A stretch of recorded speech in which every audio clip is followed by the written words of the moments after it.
Welcome back, Album Chefs. It's APGAINS. Ballin, What If version is coming to the game, and he looks kind of lit, and the elves look kind of cool too, and I think the synergies will be fun. But that begs the question, where do we go from here? Where does this take us? Now, there's three camps that we're in.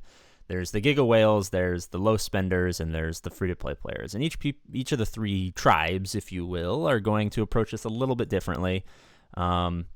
Well, I guess the one tribe that we all have in common, like being humans on Earth as opposed to our nations or our political beliefs or our religions, is that CG, no matter what you call yourself in real life, CG will indeed try to sell you something with a pop-up. And that we can all have in common. Let's move on back to tribalism. So if you're a Giga Whale, I mean, you're going to Giga Whale. You're just going to have everything. We can kind of move past that, buy the marquee characters, and you'll be fine, I'm sure. If you're a low spender, you usually fall into the camp of you spent on Elrond, realized it was a terrible decision, and haven't spent since. That's the camp that I myself fall into.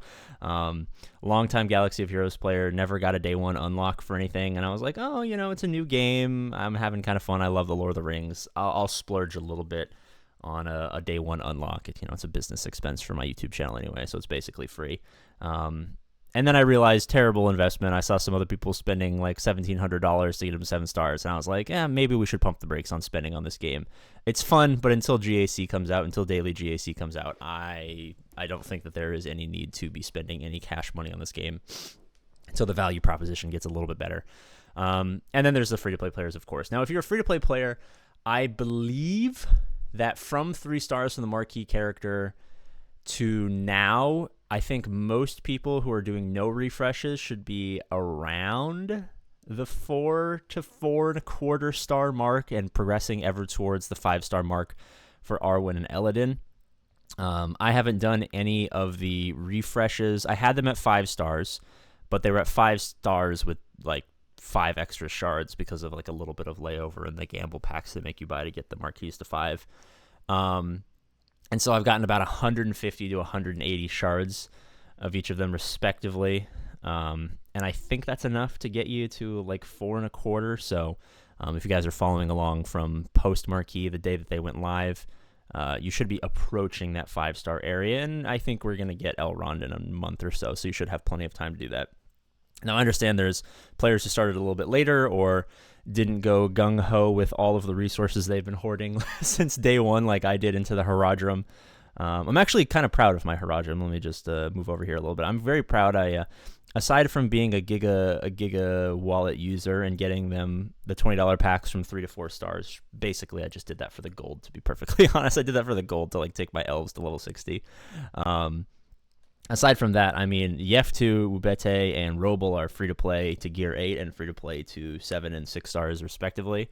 And that basically was just because I wanted the Nazgul so badly that, like most people who went into Ugluk and his team, I spent 0 of the resources from day one and kind of just threw them all there. But since dwarves seem to be the next up-and-coming thing, if you're at the point where you have your Rohan 3 at a respectable level, which most people in the game should, even if you're a free-to-play player and you're farming elves or farming Isengard or doing Road to Rivendell or whatever it is you're doing, you should have a decent Rohan 3.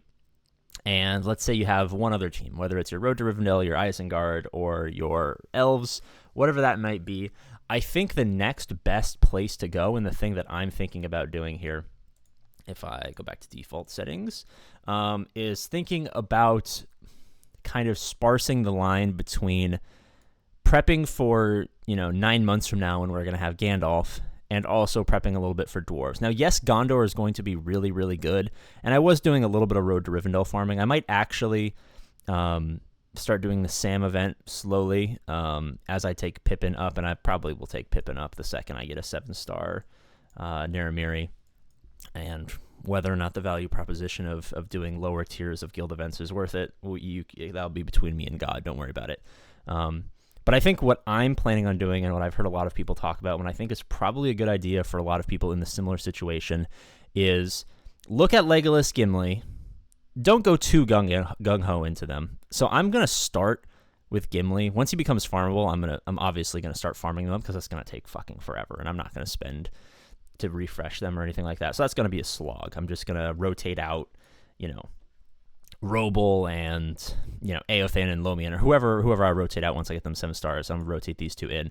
But I'm going to focus more a little bit on Gimli, mostly because I believe that even at the 3-star marquee level, I think Lord Ballin is going to be viable. And the reason I say that is a lot of people have the perspective of what viability is for their account relative to Arena. Now, stop selling me shit, man. Since I switched bank accounts and lost my phone, or my phone was stolen and switched, I don't have like any money attached to my Apple Pay or anything like that. So like, it's so nice. I saw this. Sorry, this is such a weird tangent. I saw some like random video on Instagram where these guys like literally freeze their credit card so his wife can't spend any of his money. And I feel kind of the same way. I'm like, now when I'm out shopping or when I'm playing mobile games, I like physically, like literally cannot spend money because there's no actual way for them to take any of my money, and it feels so nice to not have that burden on my shoulder. But sorry, scratch that. So I'm in the Death Shard, so I'm getting fucked. Like, this is the highest I've ever been. I've never even been in gold. I basically do like 125 crystal refresh on like whatever character I'm interested in, and this slowly whittles down, and then it slowly whittles down to the point where over the month, is it objectives? Where's the calendar?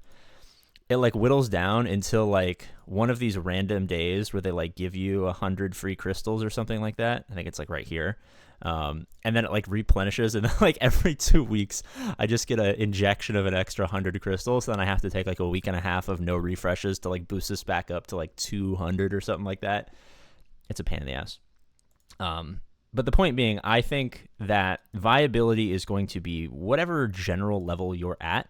And once we get daily GAC, it's no one that you're facing that's not a Giga Whale is going to have like 4 full 7-star gear 8 teams. You know what I'm saying? So you don't need to think of a team as viable.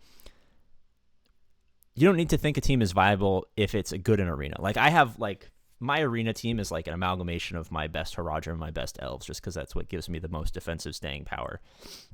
But like, if you have a Dwarf team where like your Gimli 6 stars, gear 7, and maybe you have a little bit of Keely and a little bit of Lord Ballin at 3 stars, gear 6. You know what I mean? Like, you have some sort of team put together, whether it's your Road to Rivendell, your Dwarves, your Elves, your Haradrim, your Isengard, whatever it is. Right? Like, you're going to need those mid-level, low-level teams to place on defense or use on offense that can punch up, because you're going to need to use multiple teams. Right? Like, unless you're a Giga Whale and you're at the top of Arena anyway, like, those people are going to need to have 4 max gear 8, gear 9, 7-star teams. That's just the way that it's going to go. But for the rest of us, like, if you have a team that is not great, like barely usable for the raids, like, you're likely going to need to use them in your daily GAC, and that's just going to be the way that things go, and that's not going to be a problem. But what you need to be doing is fucking grinding to get those teams to a reasonable level. If they're a marquee character in the 3 stars, get them to gear 7 if you can. I know the resources are going to take fucking forever because of the slow rate of the challenges, and no one's really farming crystals. I get it. It's going to be a pain in the ass. But, you know, if you have one team, maybe it's worth it once you have one team that's predominantly 7 stars at some point to use some energy to go to get them to have good glyphs so that you have one really, really strong defensive team that can hold off your opponent. You know what I'm saying? Like, you're going to have to go back and forth and do all sorts of crazy stuff to make sure that your daily GAC squads are at the level that they're going to be. And I'm going to start focusing on dwarves. I'll probably do a glyph video soon about how you should be tackling glyphs in a few days or something like that. But thank you guys so much for watching. As always, I love you, and I'll see you later.